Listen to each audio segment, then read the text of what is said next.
My father used to carry me up to bed at night, and I can still remember the song he sang.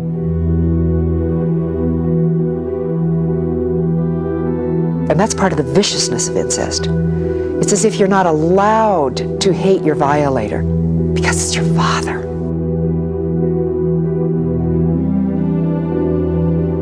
You can take that secret and turn it into your anger. You can take that shame and that fear and turn it into something that is action.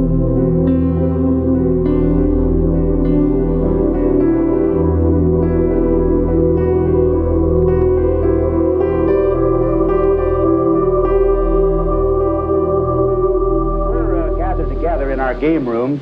I'd like to have you meet the 5 women in my life. Deserts silvery blue beneath the pale moonlight, coyote and lazy on the hill. Miss America. We were the most beautiful family. 4 daughters, all 2 years apart. I was the youngest. You couldn't possibly, in your wildest imagination, imagine my father sneaking down to my bedroom for 13 years and turning the doorknob. It's inconceivable. My life shut down completely when I was 45. From 45 to 51, I just laid on the floor and sobbed. And the vivid memories and feelings came back. I was hospitalized, locked in a psychiatric ward. My body was in complete paralysis. I couldn't move my arms or my legs. Had no idea incest was doing this. Had no idea. I mean, who could have believed that incest would cause physical paralysis?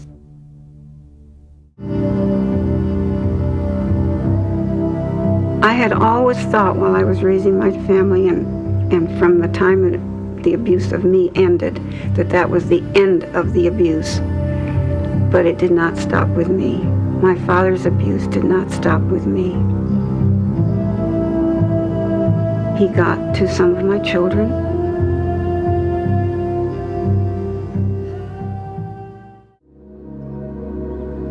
It would occur often that I would be abused in the chicken house because it was far removed and it was isolated and there was no one there except me and the chickens. And where I would be fondled or rubbed against, the fleas would cover my hands and I couldn't move.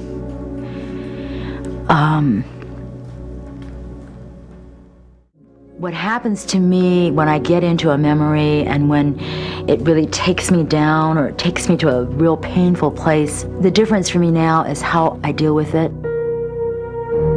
Before, I would medicate it immediately through alcohol, speed, whatever, so I didn't feel anything. I mean, I was just in this perpetual state of drowning. Every time a woman speaks out, every time someone feels safe enough to be able to speak the truth of what happened to them, that is the beginning of healing, and that is the greatest vengeance of all. Because what we're saying is we're claiming life, we're claiming life. We're not giving in to the forces of death. I'm healing from my family, my 2 brothers. One I bared a child from, who is being raised as a sister. We knew one another by our bruises, discovered that we counted the same stars, sang the same rituals, whispered the same prayers. No, no, no, no, not tonight. I'm still a stranger in life, but at least I'm not blinking in and out no more. It's learning how to separate them and show them that I am not her anymore, because they still talk to me as the child they abused, and they hate the power that is in me now. They do. As I began getting stronger, I knew I would have to try to help other women. I hadn't even thought about men at that point. We had to tell other people that you could come through this. If there is any one message that I can give tonight, it is that if you do the work of healing, the pain does end You've been through it so much yourself, and you tell yourself, it's not going to happen, it's not going to happen, and you're looking for it, but it happens anyway. But the difference is, you can help your daughter to talk about it, to work through it. It doesn't have to hurt for a lifetime. Healing from incest was similar to cleaning up a polluted river, and the joy of seeing the wildlife that used to live there, the fish and the water birds and everything, come back to their home. It's their home. We can talk about this. We won't die. We can be survivors. We can empower each other as women.